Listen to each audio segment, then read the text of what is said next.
Welcome everyone to the Thursday night Creator Convo.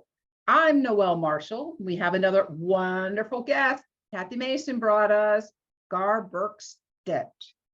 And we're going to learn everyone. Scientists. We're going to learn so much about climate and science. And Kathy's going to give a more formal introduction of Gar in a moment. And I'm going to give a more formal introduction of Kathy before that. So welcome everyone, those in the Zoom room and those on Facebook. And let me tell you, oh yeah, I want to introduce my beloved, that guy over there, Bob Warner, co-founder of the Co-Creators Convergence. What do you say, Bob? Hi, everybody. Gar, I've really been looking forward to this. Everyone, we were blessed last month to be in Colorado and break bread with Kathy and Gar, and fascinated with his gift to the shift in humanity that goes back through his career, but then has been amplified in the last couple of years as it's really stepped into research on climate change and the key things, the triggers and things like that. So sitting at the dinner table with them and said, we need to make sure that Gar shares his gift to the shift in humanity with everybody. So thank you for being here, Gar. Thanks for doing the interview portion of our conversations tonight, Kathy, and welcome all. Yes, and I understand we're going to have a lot of 8x10 glossy photos. Yeah. So I'm looking forward to that. I need pictures. So welcome also, namaste to Watch Dominion, Vegan for Climate Change. Amen. Yeah. Okay, Bill, welcome. And you know, some of you are new to the Co-Creators Convergence. So I'm going to play just a very short video, tell you about the Co-Creators Convergence, how we got started, our mentor, our teacher, our beloved teacher, and also about the exciting guests that we have coming up. So please stand by.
So I hope you are enticed to be with us every Thursday night with the wonderful guests that we have.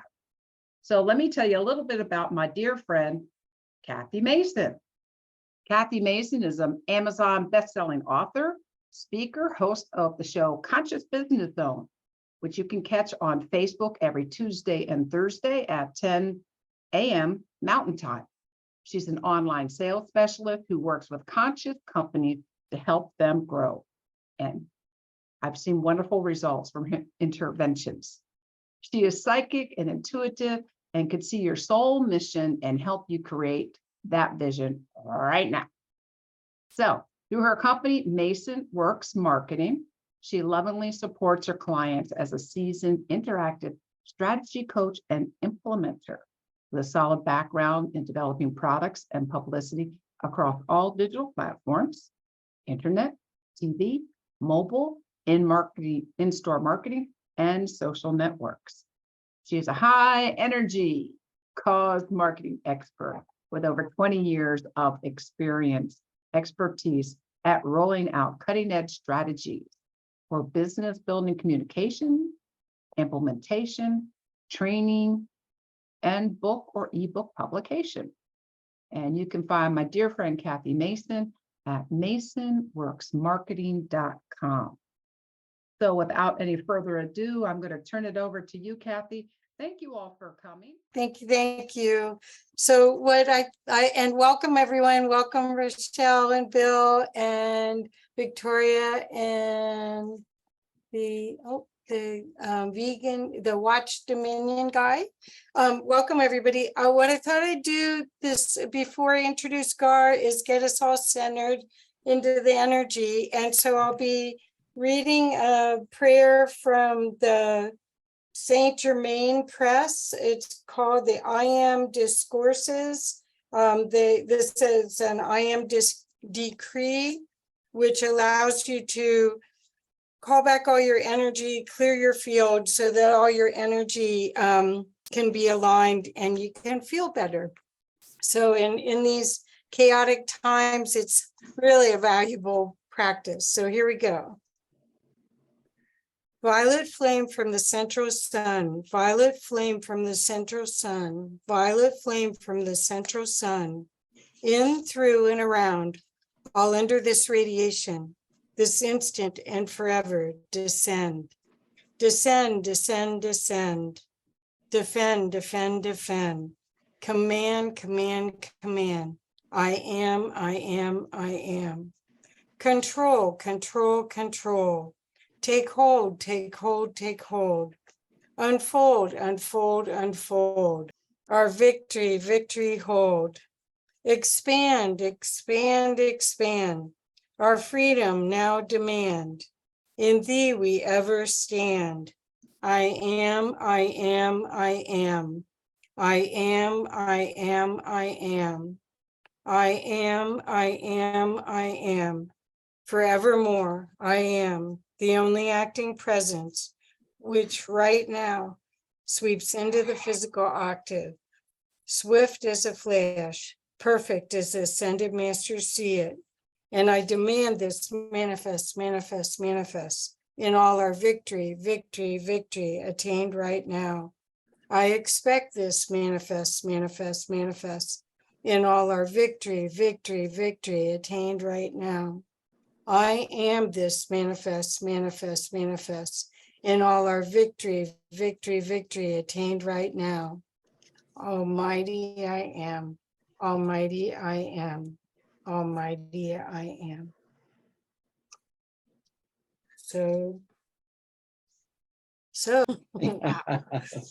anyway, thanks everybody for coming. What I want to do right now is introduce you to my friend Gar Bergstedt. He's a retired senior software engineer and physicist. He got interested in climate change when California caught fire a couple of years ago. Since then, he's researched climate models, researchers, and organizations. He had to weed through the politics and all the misinformation. And so that's the big benefit to you having this experience with him today. After narrowing down the field, he found the work of Dr. Jim Massa, Dr. Zachary Labe, Dr. Guy McPherson, Dr. Burl Schmerlich,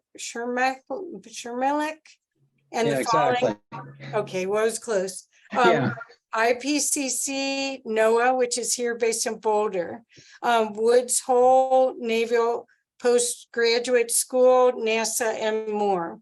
So Gar has given this presentation at the prestigious group of the Society for Scientific Exploration.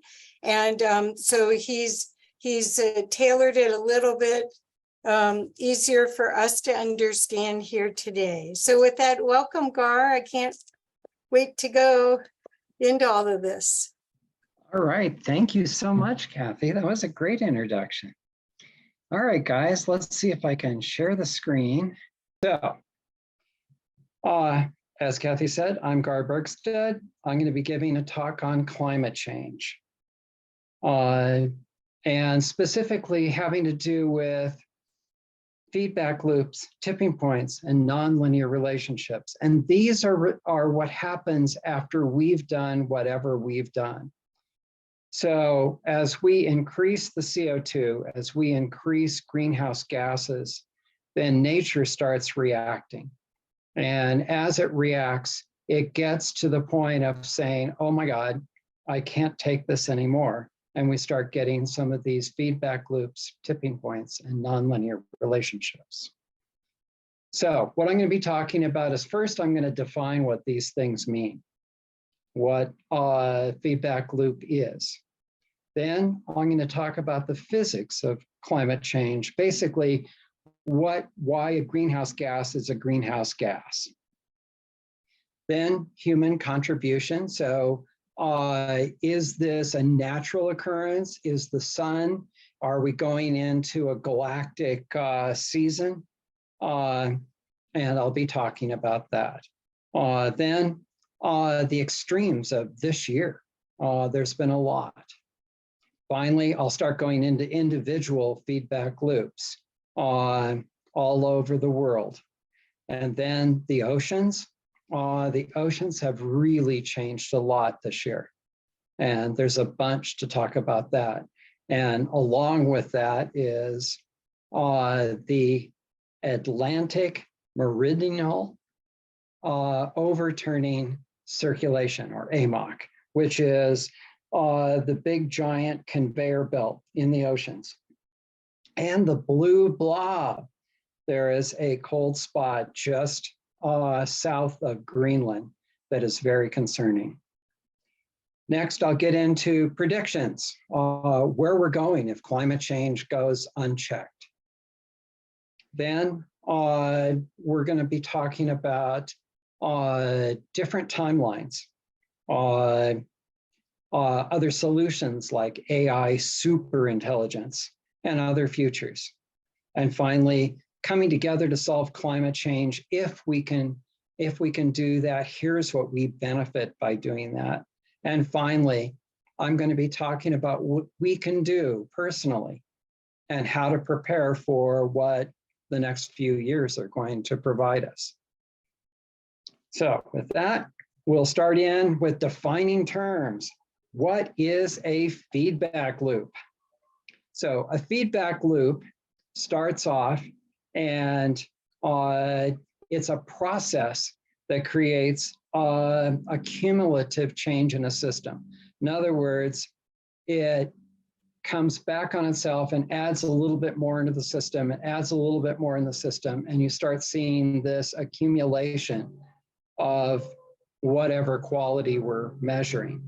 As an example, here in the picture, we have an increase in temperature that melts snow and ice. Then we get darker surfaces instead of ice. Ice reflects the sun very nicely. Darker surfaces absorb it. That reduces the albedo, or the reflection, which increases absorption, which increases temperature, thus a feedback loop. And it's not necessarily a good thing. Tipping points. So a tipping point is when a feedback loop crosses a threshold into an irreversible state. So as this feedback loop continues, if it is not abated, it gets to a particular point where it's very difficult to bring it back to normal. And as you can see in the picture I have here, is that we have a stabilized Earth and a hothouse Earth that keeps going down and down to getting hotter and hotter, or a tipping point. Nonlinear relationships. Okay, this is the temperature of Earth from 1860 to 2020, or a little bit over 2020, 2021. And as you can see in here, there's no straight line that you can go through the points with. It looks like a curve. That curve is a nonlinear relationship or it's non-proportional to the input change is non-proportional to the output change. It's runaway attribute, in this case, temperature. Greenhouse gases.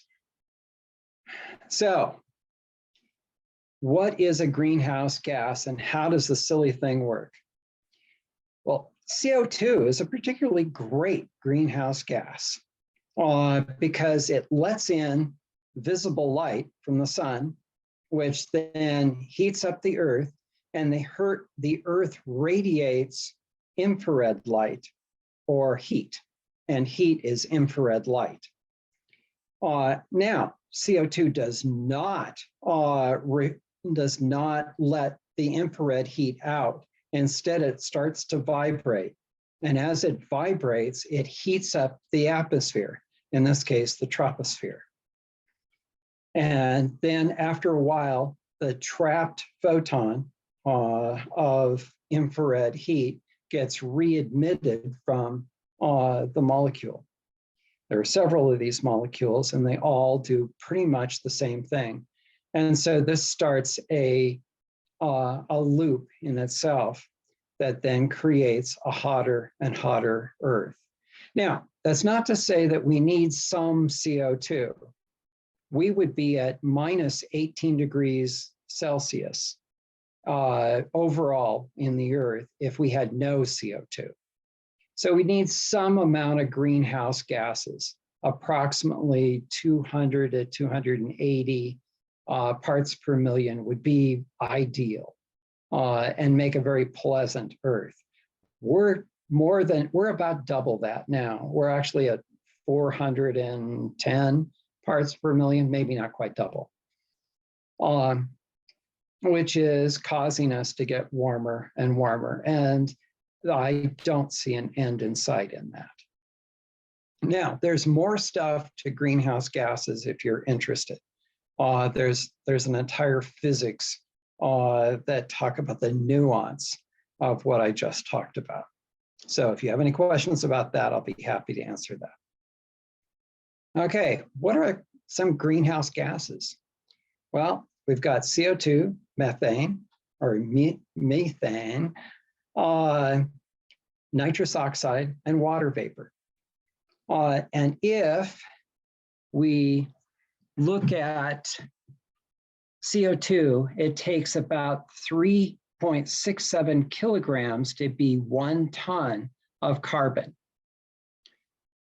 And if you look at methane, it's much more powerful. 0.04 kilograms equals 1 ton of carbon. Nitrous oxide is even more powerful of a greenhouse gas, and it would be the equivalent of 0.01 kilograms to be 1 ton of carbon. Water vapor is its own little feedback loop in itself. As the air heats up, it can absorb more water vapor. As it absorbs more water vapor, it heats up the Earth, because water vapor is a really nice greenhouse gas.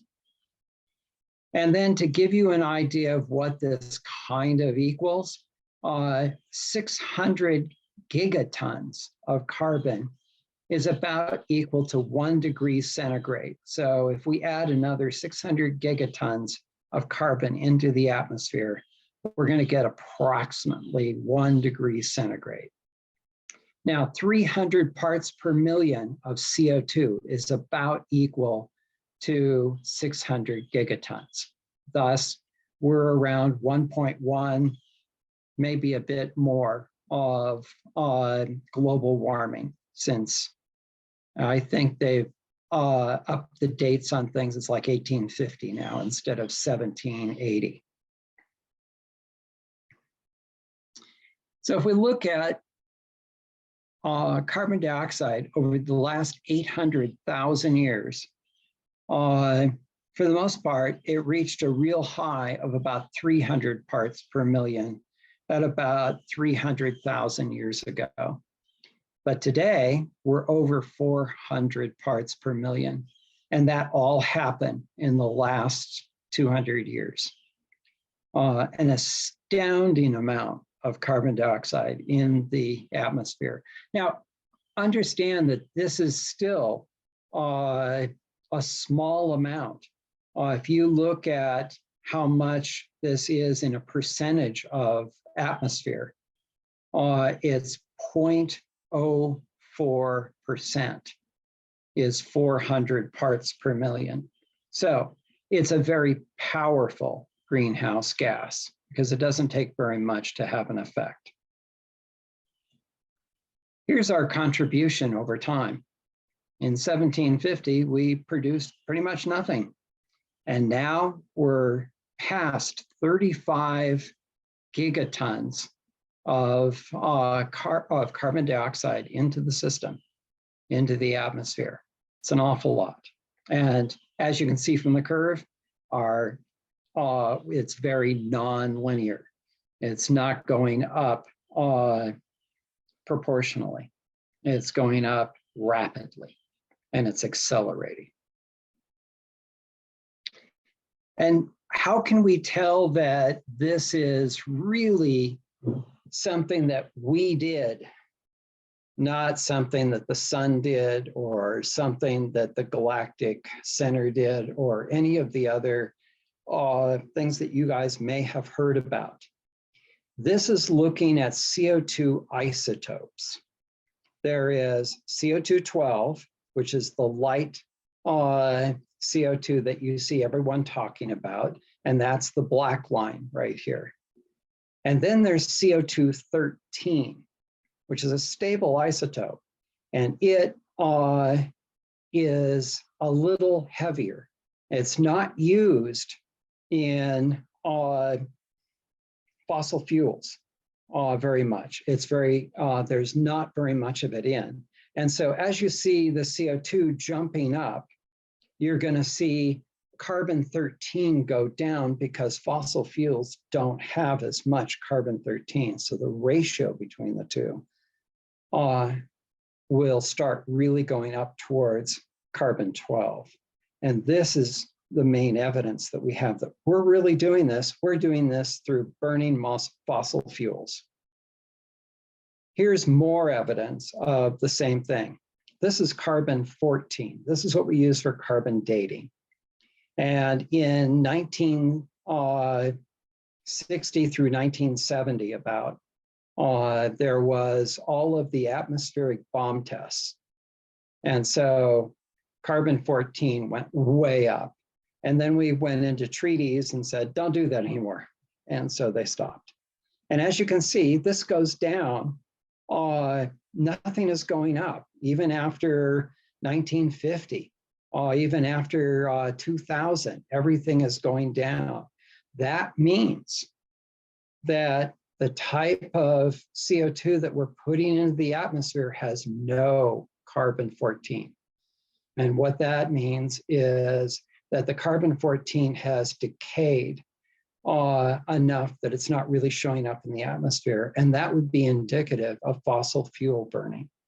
Because if that's prehistoric plants and plankton, then the carbon-14 will have pretty much gone completely from that. And so this is another smoking gun for us doing it through fossil fuels.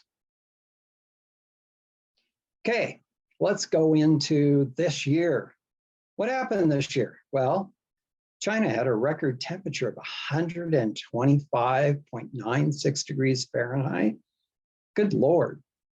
The US had multiple heat records above 100 degrees. Then in the first week of July, it was the Earth's hottest on record globally. Phoenix had more than 20 days above 110.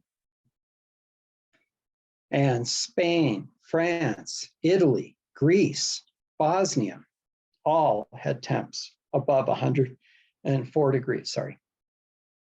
Sicily went up to 115.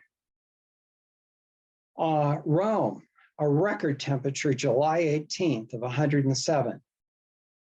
And in July, the world average was 1.5 C. That's the Paris Agreement.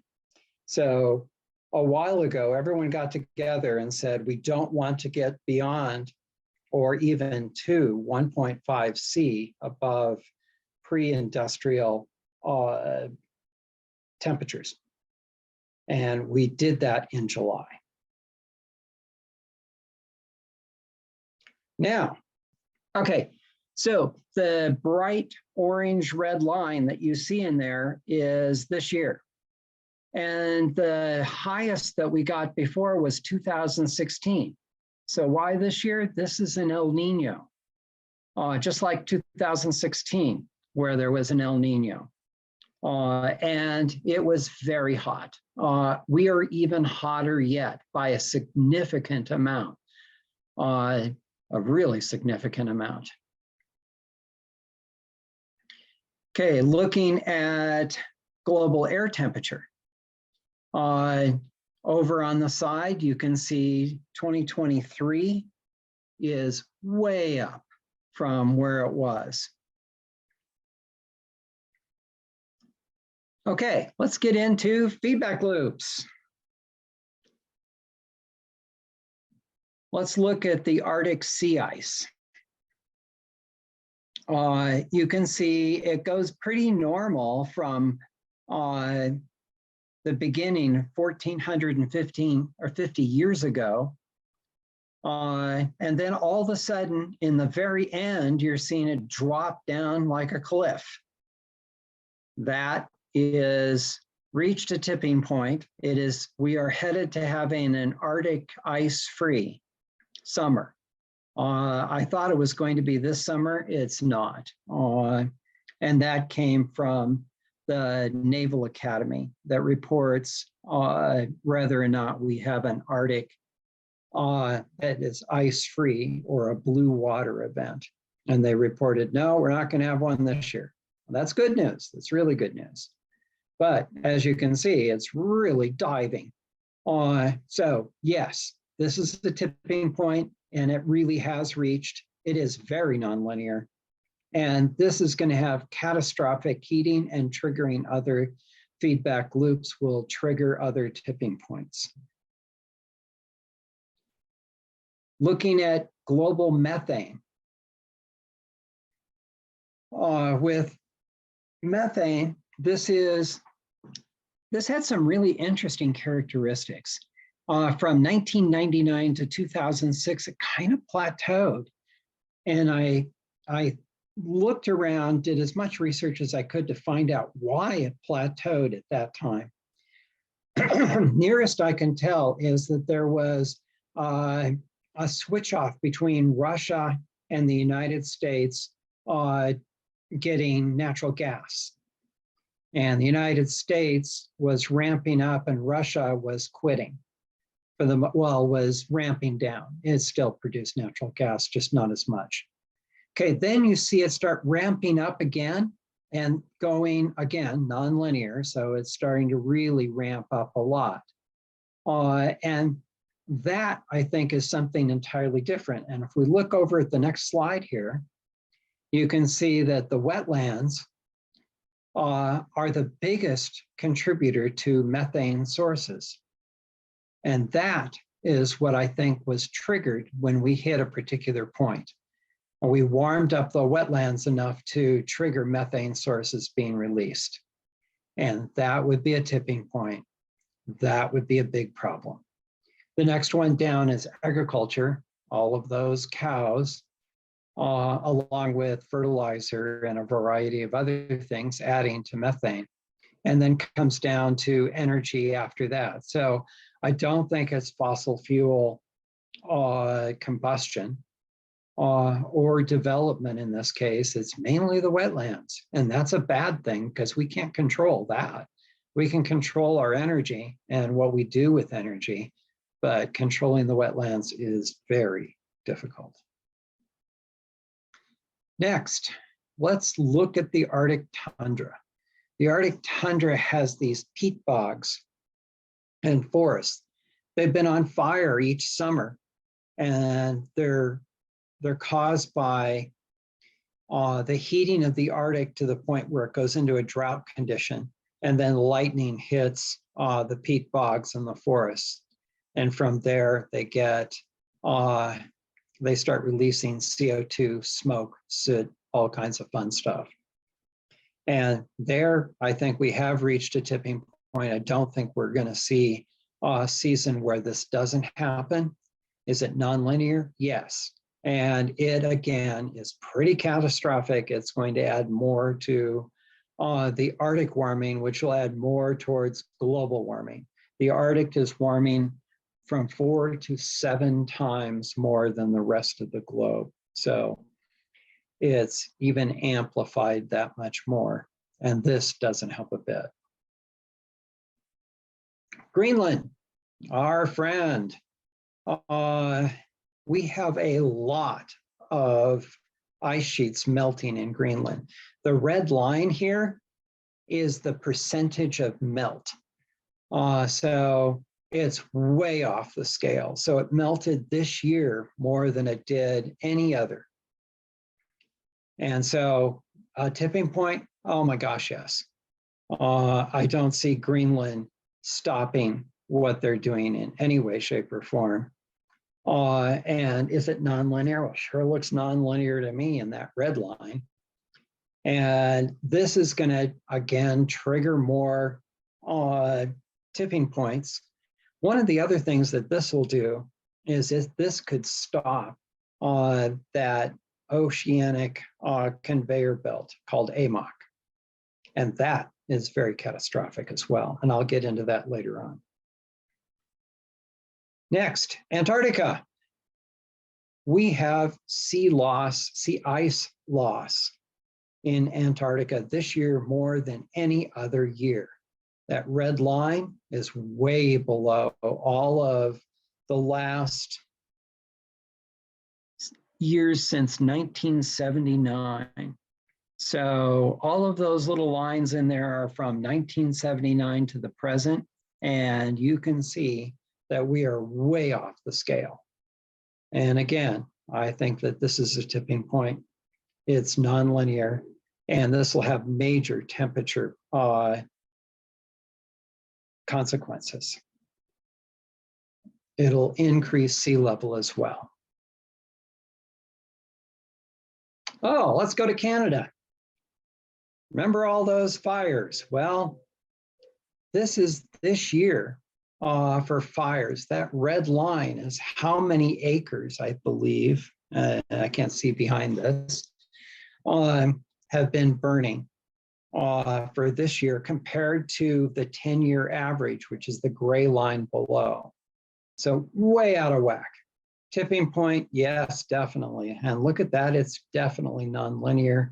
And this is going to have really significant impact on the Arctic as well as global warming. Mountain glaciers. So all of those snowy peaks are getting less snowy, significantly less snowy. And it's going to continue. And that's part of the reason why Pakistan flooded, was it last year or the year before, where they really got nailed. And part of that was the glaciers melting in the Himalayas. So tipping point, yeah, definitely. And as you can see there, definitely nonlinear. And yes, this can cause droughts, shortages, more warming, more tipping points, more feedback loops, on and on. Water vapor. I briefly said that water vapor was its own feedback loop. And so as you can see here, as we increase the temperature through greenhouse warming from water vapor and other sources, we see the air temperatures increase. With the increase in temperature, we get an increase in water vapor in the atmosphere. And that is a greenhouse gas, which warms up the air, which again increases the water vapor, making it that cool feedback loop. Has it reached a tipping point? I'm not sure. I looked and I couldn't see any data on that specifically. I believe it is nonlinear. If we went to the end of this, the end is pretty catastrophic. You just keep going and going. So 1 degree Celsius of air temperature is about 8% increase in water vapor. The jet stream is slowing down. The reason for that is the jet stream speeds up when there's a real difference in temperature between the equator and the pole. Well, the pole is getting very warm. Again, 7 times that of the globe. As it warms up, the difference between the pole and the equator goes way down. And as it gets to a particular point, it'll slow down or even stop the jet stream. And what does that do to our weather? It means storms stay in one place for the most part. They're not going to move very fast. They're going to move much slower. And as it moves slower and slower, then that's going to cause a whole host of problems.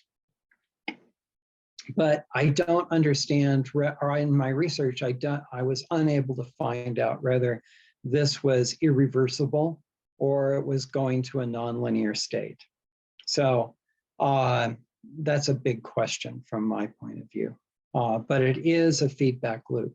As it slows down, it again causes more problems which contribute to warming.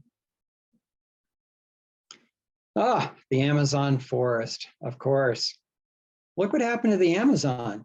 75% of the Amazon is now gone. It was from deforestation, from drought, global warming. The other interesting fact, at 117 degrees, photosynthesis stops. It's not a good thing. And that is where we get lots of our oxygen is from the Amazon, and that would stop as it gets warmer and warmer. Have we reached a tipping point? Oh my gosh, yes. It's definitely irreversible, and it's very nonlinear, and the impact can be very major. This is an interesting one. So to give you a little bit more information on this, the oceans have absorbed 90% of the CO2 that we've produced since 1970.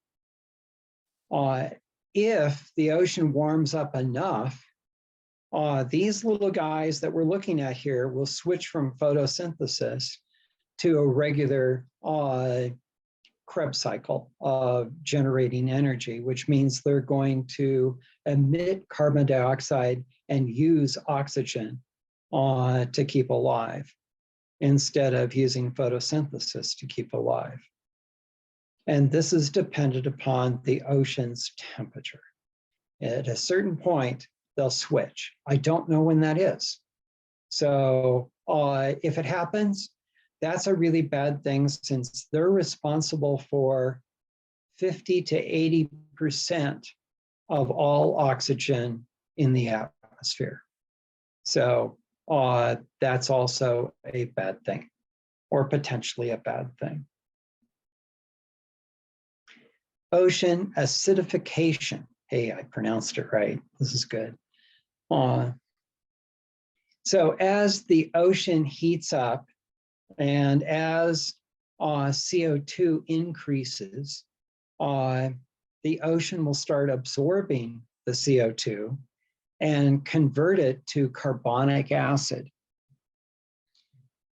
And so as you can see in this chart,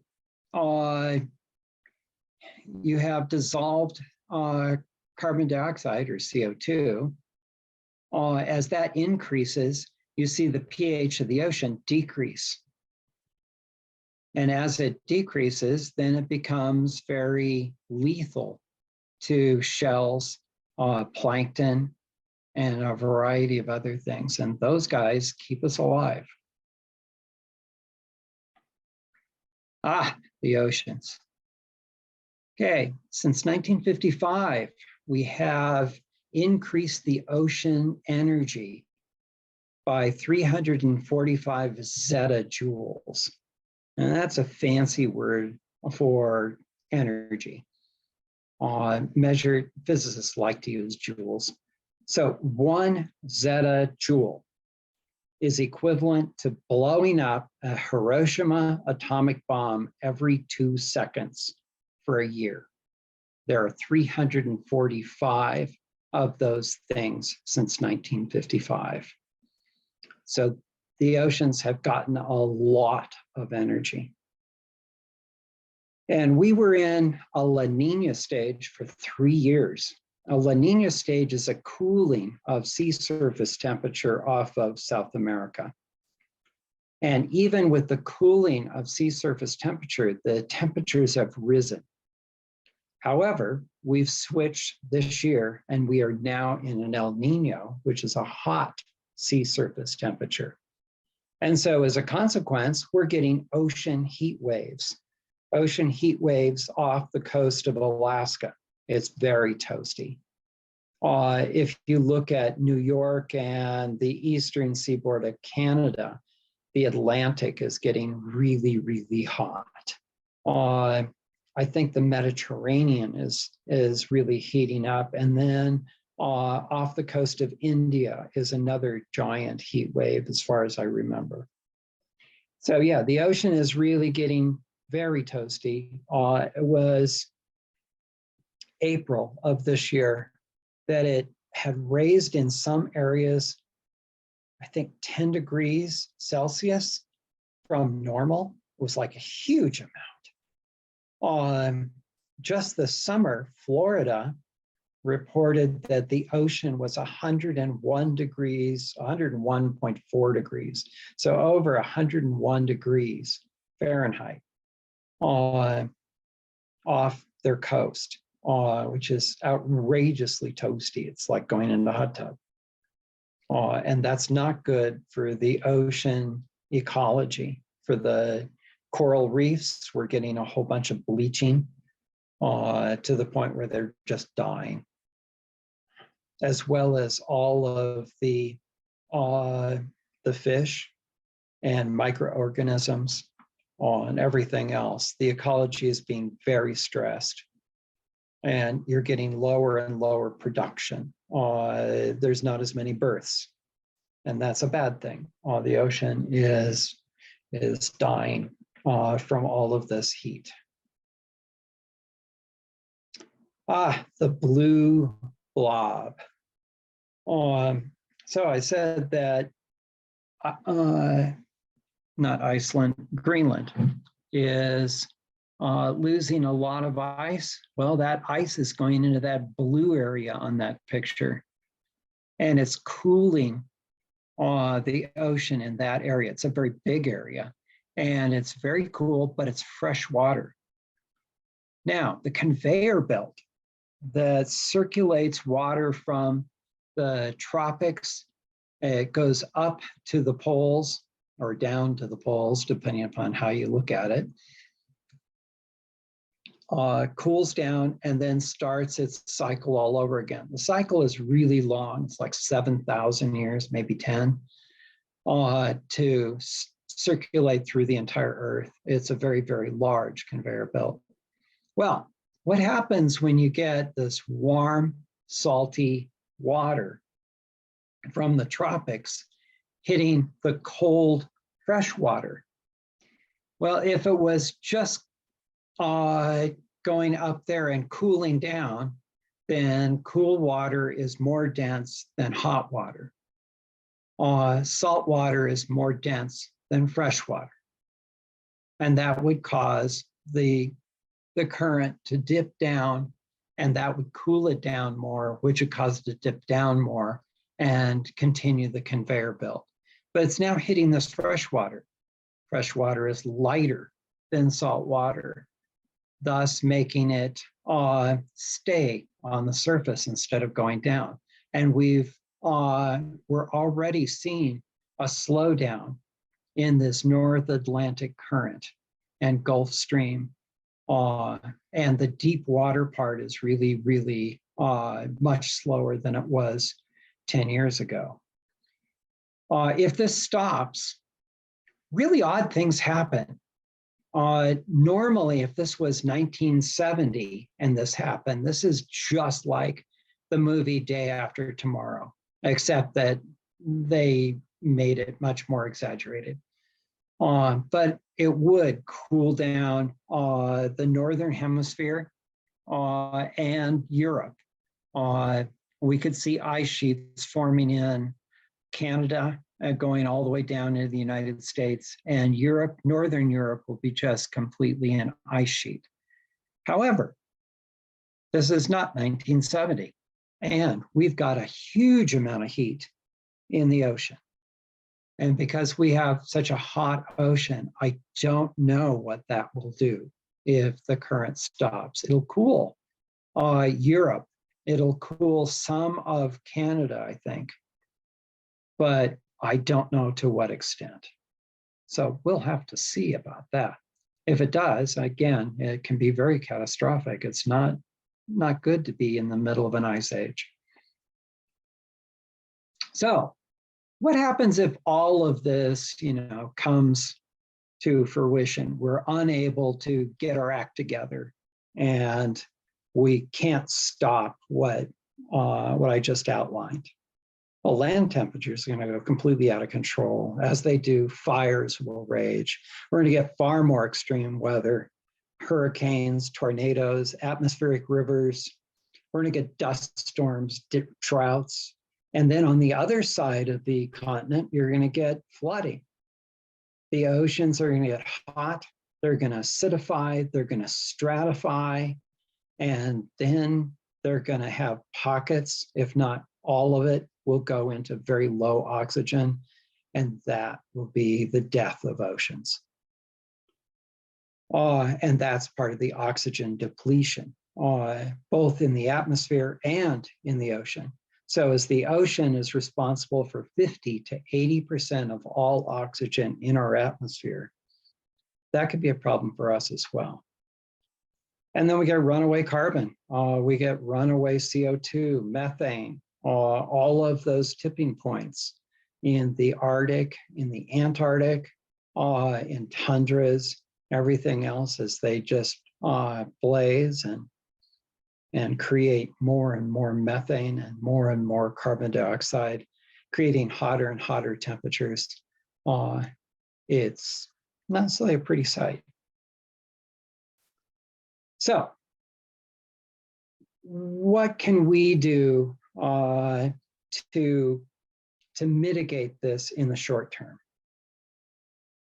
Well, from a health point of view, we need to be able to deal with heat stroke, because you're going to see a lot more exposure as the planet heats up. You're going to have a lot more people with heat stroke. Anxiety over storms, because it's going to destroy their houses, among other things. You get more smoke from the fires. We're going to see a migration of mosquitoes and diseases that we haven't seen.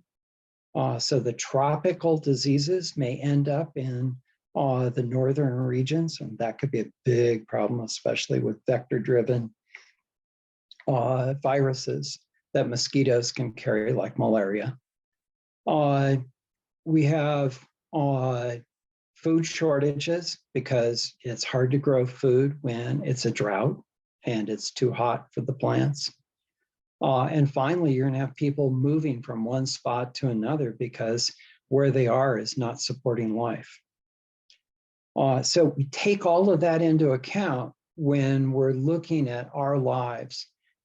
Do we have a place that's cool, like a basement? Do you know where there are cool places in the city? Cities are now producing cool rooms where you can go to cool down your core. When your core reaches about 104 degrees, you're in bad shape. And so you really need to go to a cooler place. Do you know where your shelters are? for storms? Do you have appropriate protection from smoke? Be aware of mosquitoes and all that, the different diseases. Be protected as best as you can. For food shortages, you can augment stuff with your home. There are hydroponics, there are your own home gardens. But hydroponics are probably going to be one of your best bets if things get really toasty. And finally, do you have the ability to flee if you need to? If, like the Marshall Fire, when that happened, it was pretty fast and it just ripped through Superior. There were very little time for people to get ready to move when it came by with those huge winds. So have a bag packed that you can jump out of your house if you need to, in the case of fire. Then health systems. Our health systems are probably pretty inadequate for dealing with things if we start really getting hot. Again, there'll be a lot more heat stroke and heat stress inpatients. The air quality, a lot of breathing issues. The staff is going to be at risk. And the infrastructure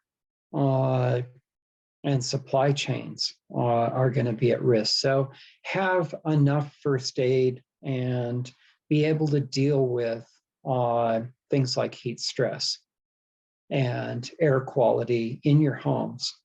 And I'm not sure exactly what to do about that for myself for air quality. The Marshall Fire was a good example for me.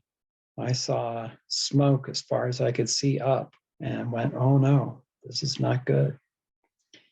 So it's definitely something to think about. So keep these things in mind and see what mitigations you can come up with. This is all really prosaic stuff. This is stuff that, you just look and see what's happening, be able to react, don't panic.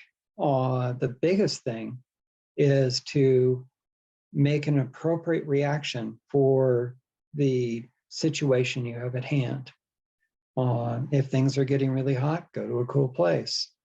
If there's smoke, stay indoors if you can. Wear a mask if you can. If things get really bad, I guess maybe an old gas mask might help. Be aware of food. Have enough so that you can weather shortages in supply. Then the social stuff. Cities are going to be hot spots. So I recommend not the city to live in. You're going to have lots of different threats to cities. Educational systems, all of these other things are going to be threatened if we run across real problems from above. So be able to educate your kids if you need to. Be able to deal with supply chain disruption by having an appropriate supply of food. Maybe water, depending upon where you are. I'm in Broomfield, and Broomfield has a lot of water with their 2 water tanks. And so that's actually really nice. So yes, we have extreme weather, we have habitat issues, soil loss for farming, that's bad, water shortages, the global temperatures will rise, sea levels will rise. I don't recommend waterfront property. I would stay inland a bit at least. And so a lot of that, also look at the grid, the power grid. I'm contemplating getting batteries or a generator. I'm going to probably use my car to some extent as an auxiliary power supply if I need to. If the power goes out for an extended period of time and I want to power my freezer and my refrigerator. So So look at that issue as well. All right, so that's all the doom and gloom part. We definitely could have, we could change all of this. AI is making super strides. They're putting nearly $1 trillion into AI research. If AI goes from artificial general intelligence to artificial super intelligence, AI could come up with an answer to global change. Another thing, timelines. Timelines have changed in the past, and it's been very odd. I think Y2K was a good example of a timeline change. So we could have another timeline change that would change the severity of global change or global climate change. We could have a consciousness shift for a lot of different reasons. If we shifted into the state of going, well, we should probably take care of the earth instead of causing all these problems, then that would be really wonderful. And then there's that alien intervention thing. We have all these aliens that seeded us, so they may as well help us at this point instead of leaving us to drift. So that's another possibility. They could come in and terraform Earth, get rid of the carbon dioxide, and change the power structures so that we don't create as much. And I've heard from time to time the two Earths theory, the high frequency Earth and the low frequency Earth, and that it's shifting off by 2028. I don't know. We'll see what happens with that. And we could also have a mass awakening. Everyone could all of a sudden awaken to what reality is before us and be able to hopefully deal with that. That would be odd. That'd be interesting. Well, we'll see. So those are kind of other possibilities that we've got going on. Again, climate change is only one part of our future. There are so many other futures ahead of us. So don't take out your razor blades yet. And what would happen if we actually came together? So we had a consciousness shift. We got to global unity, everyone doing their part to preserve the earth as opposed to destroy it. Along with technological innovation like AI and other things, the carbon sequestering, as well as any other geoengineering that would actually be effective. Along with that, with green type technologies, you get a whole bunch of economic opportunities. We would have a big shift in what the workforce would be doing. If we cleaned up the air, then it would be a much higher quality, of course, and that would make life much easier for everyone to breathe. We'd have to work very diligently at environmental restoration, restoration of all those species that are dying off, and trying to balance the ecologies so that they're not going rampant and out of control. We need new agricultural innovations that don't contribute to global change or global climate change. That cultural shift that I was talking about is part of that. The strengthening of communities, a really good idea. As a community, you have a lot more power than you do as a single individual. And if you can get your whole community to start looking at the problems of climate change and dealing with that first slide of all of the things to prepare for, that would be a big help, having a united community. Reconnecting to nature, of course. When you can feel what's happening to nature, you realize that not very good things. So you can stop doing those bad things and start doing the good things. Sustainable finance. A lot of the financial institutions are financing the oil and gas industry, as well as a bunch of other things that are not sustainable. If we changed who financed what and what they financed, and financed things that were helping nature instead of hurting nature, that would change what was going on fairly rapidly too. And then policy and regulation advancements would be really nice if the politicians could get together and say, oh my gosh, I guess having this much damage happening in a regular basis is probably not good. We should stop that. That'd be great. I'd really like that too. And then educational focus. We need to educate our kids into what this all is, in reconnecting to nature, in doing good to the earth as opposed to damage.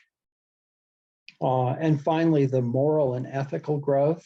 Do stuff that helps, not hurts. If all of these things happened and we came together, we could get through this. We could do good. We could actually deal with what's going on. Now, it's not to say that it's not going to be particularly easy. And we're going to have some pretty tough times ahead if we stop everything right now that's bad, like the oil and gas industry. We would have a huge economic hit from cars that are all gas oriented. But if we came together, we did all this stuff, we could possibly make it. It'd be really nice. So thank you. And I can entertain questions now. There we Hey, go. good evening, everyone. Thank you so much for great presentation. I really learned a lot. Thanks for taking the time to educate me, and I appreciate it. Thank I know you. you mentioned about animal agriculture on one of your slides, and I was referring to Dr. Salesh Rao from Climate Healers, who has a position paper which is peer-reviewed, showing about 87% of the greenhouse gases coming from animal agriculture and related industry. So that's a huge percentage, which sadly the media or the folks who are concerned with the climate are not talking about, because we definitely need to draw down on Project Drawdown. One of their measures does mention plant-based diets, but we need to aggressively address that. So I'm sad that that was not mentioned in its true weight, because that's 87%, that's a huge weight. So I put Dr. Salesh Rao's paper in, and I know we're all looking for some ways which individually we can also make the difference, rather than being helpless in such a calamity facing us. So would you comment on that? Yes, I'd be happy to. So when I brought up the graph of methane, the methane producers, when was that paper?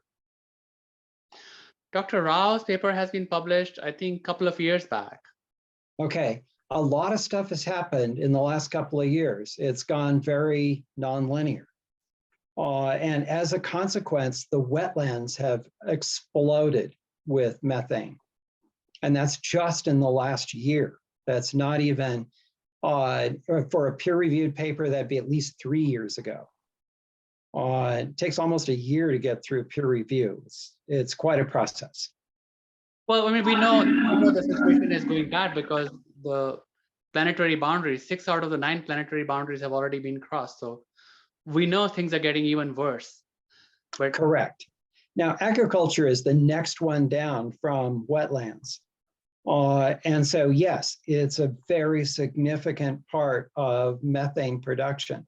And this was specifically with methane, not CO2 or nitrous oxide or any of the other greenhouse gases. So Yes, agriculture could be revamped, and that was the last slide that I had, is agricultural innovations that would be kinder to the world around us would be a big deal. Also, I think we are outmassed. The human race is outmassed by the number of cows in the world at this point. So it's gone out of control on the other side, I think. I agree with you. I think that we could do a lot with agriculture to make life much easier on the earth. And yeah, that would be definitely a big piece of what we need to do right now. Yeah, well, this is something that we can do it currently, by switching to being vegan, going plant-based, because over 80 billion land animals are getting slaughtered every year, not to count the 2.7 trillion fish that we are depleting from the oceans, which are essential for the marine ecosystem, which you mentioned. So yeah, check out the position paper. I put it in the chat. And again, thank you for a great presentation. Really great. Thank you. Thank you. Thank you. Next. Bill, do you want to speak up? There you Yeah, go. thank you. Well, I found the doom and gloom part of the presentation to be exceedingly impressive. I'm seriously concerned and wondering about whether there are actions decisive enough to forestall many or any of the points where you said we've reached the tipping point and it's now irreversible. I mean, it's the irreversible part that's really, yeah, the bad news. Absolutely. No, we're in for trouble. I mean, we've passed we're going to pass 1.5 C. We're probably going to pass 5 C. If we do that, it's going to be very, very toasty in lots of places. And then we have that odd effect of the AMOC stopping. So the Atlantic conveyor belt stopping because of Iceland melting, which just complicates things dramatically. Yeah, we're going to be in for interesting times, even if we stop all this stuff. Well, the contradiction there, can you tell us about any modeling that's been done? I'm sure there's been a lot of the potential consequences of that. Yeah, the paradox is we're going to freeze to death by burning or something like that. Yeah, along those lines. Okay, so again, if this was 1970, when Day After Tomorrow came out, or the 70s, I think, or something like that, then it's pretty straightforward what would happen. We go into an ice age. And that I pretty much believe. I think that the ocean had not grabbed nearly as much energy at that point. But again, we'd have all this energy in the ocean. The oceans have heated up so much that it's hard to think we'll go into an ice age with that much energy in the oceans. But it'll be mitigated in the northern latitudes. They're going to be cooler. They're going to be a safe haven. So you'll see huge migrations into the northern latitudes so that they can survive. And they'll find those sweet spots where it's not too cold, not too hot, and they can actually produce food. We have 8 billion people. 8 billion people is not sustainable by what we currently have. That's a big problem. So yeah, we've got lots of issues that we need to solve. And yeah, those tipping points are going to hit, and we're going to have to find ways around them. We're going to have to replant and replant especially temperature resilient plants after the other ones burnt down. we're gonna, so to have a food supply, to have an ecology of any kind. There's so many things that we need to solve. I'm counting on pretty extreme technological advances that I don't know about at all to help us out in that. Well, as you interact with the brilliant scientists of the world, et cetera, I want to give you a microclimate or a microecology issue here out in Oregon. Oh, yeah, that's a good one. Yeah, my daughter last year had a bumper crop of vegetables that she planted, et cetera, and this year nothing came up. I had the same. And that is true, yes, and Yeah, that the is same problem true. here in Colorado. Yes, and that is true for a lot of friends and others who have planted their own gardens. They have struck out as well. And Right. nobody knows what's going on, why the soil is just not generating anything unless the seeds that are being used themselves have been destroyed in some way. But anyway, I mean, we're sitting here, we're growing weeds like crazy, but not any vegetables. Right. And, that could also be partly due to the amount of CO2 that's increased in the atmosphere. As CO2 increases, it's really good for plants up to a point, and then it starts going the other way, and it overwhelms the plants.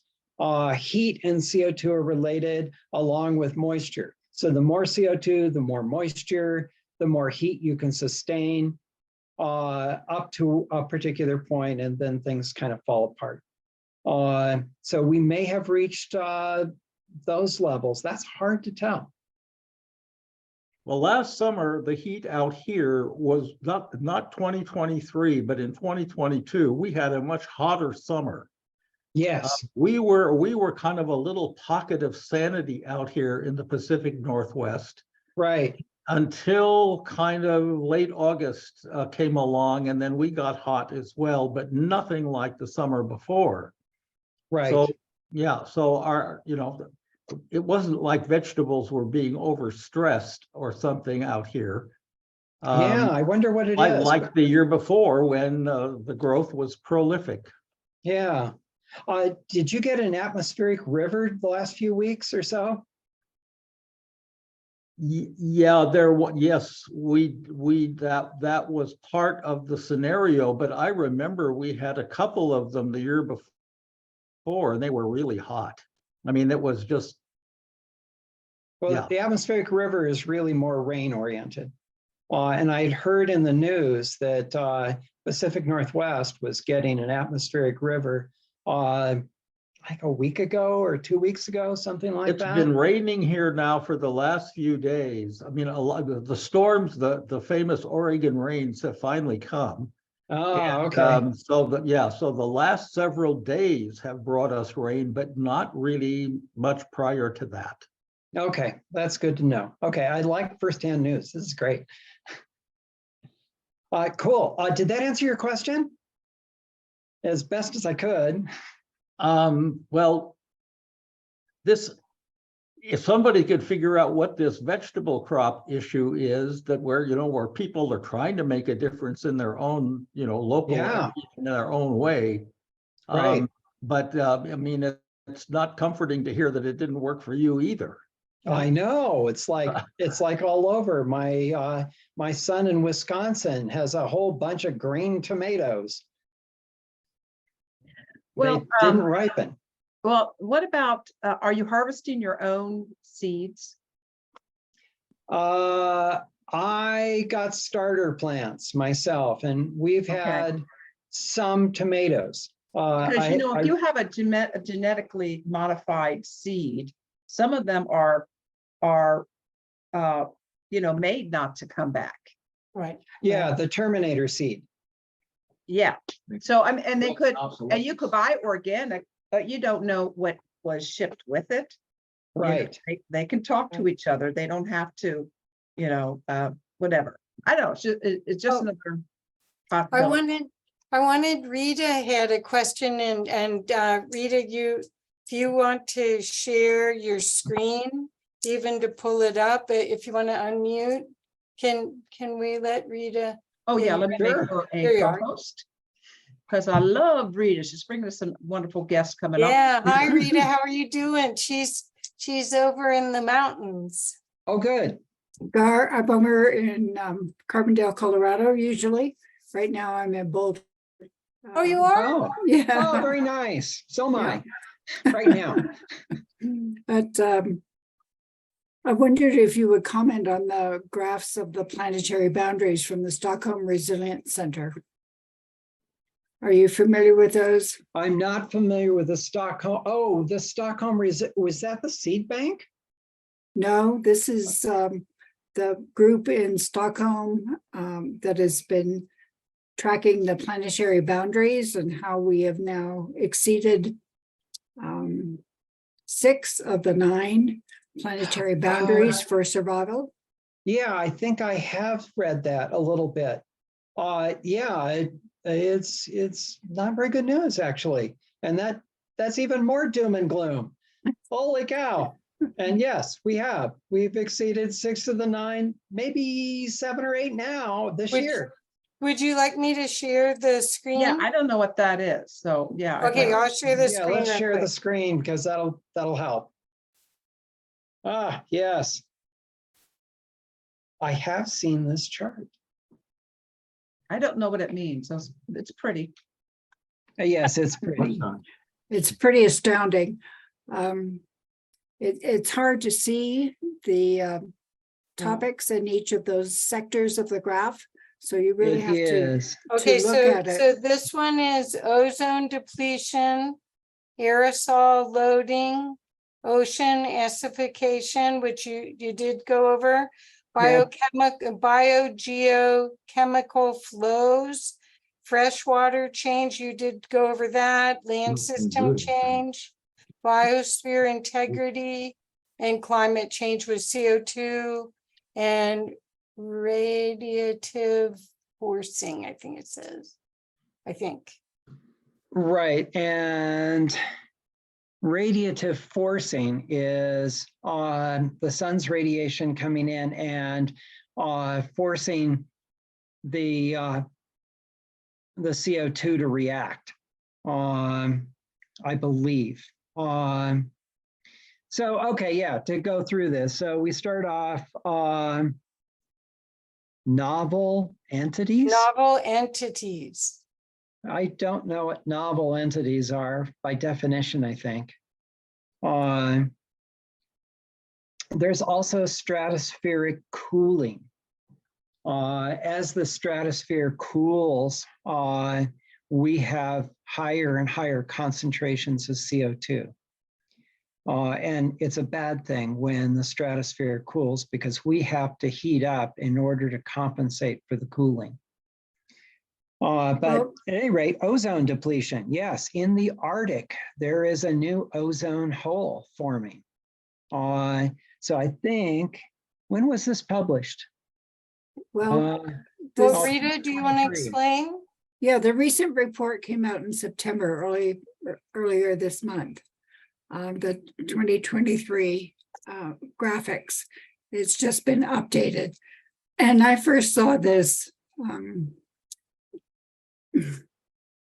graphic last November when I ran into Joe Brewer, who's a gentleman now living in Barachoa, Colombia. And he has started a movement for regenerating the earth. And he showed the graph, which at that time was the 2015 scenario. And I just went, excuse my language, holy shit. We're Well, that's really a holy shit, is right. we're in big trouble here. And I don't think people really understand this. I don't think there is the knowledge, or certainly the mainstream news isn't putting this out to let us know what the situation is. And now here we are in 2023. They just released this report, and it's over the top. So I thank It's you. way over the top, and it's following that nonlinear path. Yeah. So, 2009 to 2015, yeah, that's pretty believable that that would happen. But then in 2023, all of those things fired off, and there's very few left. Right. And so your presentation tonight is absolutely mirroring what I'm seeing in these graphs. And Yeah, it just, my heart is breaking. There are only 9, 10 people on this, hearing this information right. in this conversation. And I'm just going, oh, come on, folks. There's work to be done. And I'm so glad that World A lot Dominion of is, Watch Dominion is here. Yeah. Speaking about the work of Dr. Rao and what we have to look at, shifting the way we look at how land is used, and bring it into regenerative food production. Right. Yeah, absolutely. Food production, our transportation, steel production, so infrastructure. There's so many things that we really do need to change. And the climatologists are all saying, guys, this is more than the 11th hour. We're in the 12th hour right now. We're 11:59 and 59 seconds. We got to stop all this stuff right this second. But in doing so, it's going to be hard on people. We depend on the oil and gas industry for so much. And yet we all came from pioneer stock. We know how to go back to the land. Yeah, and we would have to do that. And then all the people in the cities and stuff depend on a really high degree of energy usage, especially in developed countries like ours. So Yeah. I'm part of a movement that Joe Brewer ignited in our valley, the Roaring Fork Valley, and also in the North Fork of the Gunnison over in Paonia, Colorado. And we're looking at how can we bring the leaders of organizations who are looking at water use, land use, growing food, resiliency, how can we bring them into conversation together and say, what can we do better?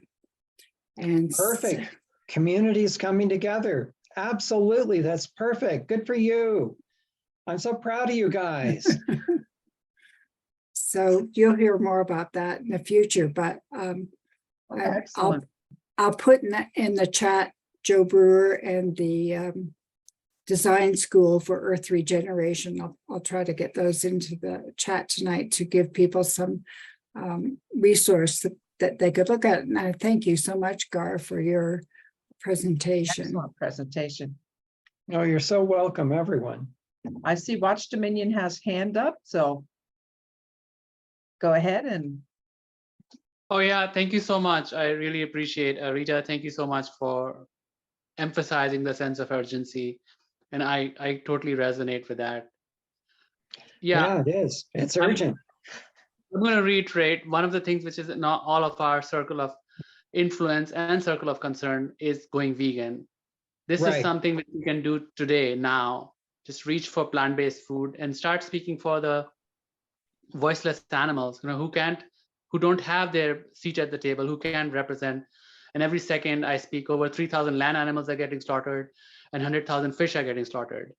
And if all of us go vegan, the whole world go vegan, we get 20 more years breathing room to fight this extreme calamity which is coming on us.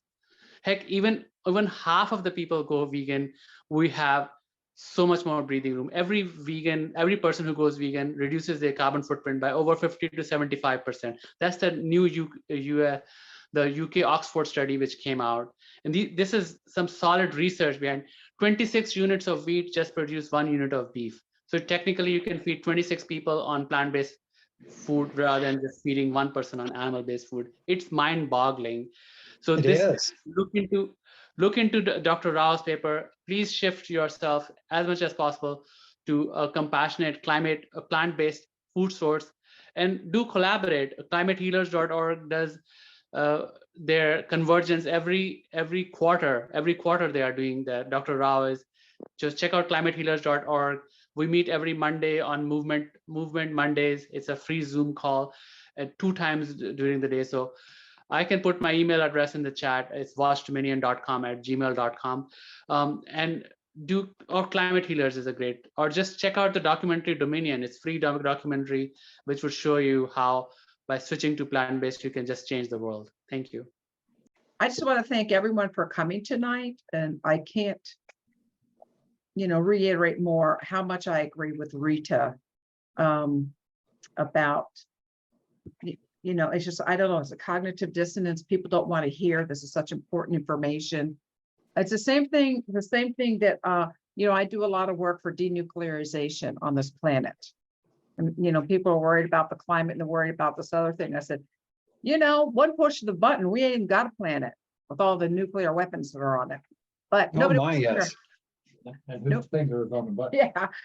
Yeah, and nobody wants to hear about denuclearization. But it's really difficult to get people to listen to difficult topics, and it frustrates me. I can see the passion of the people here.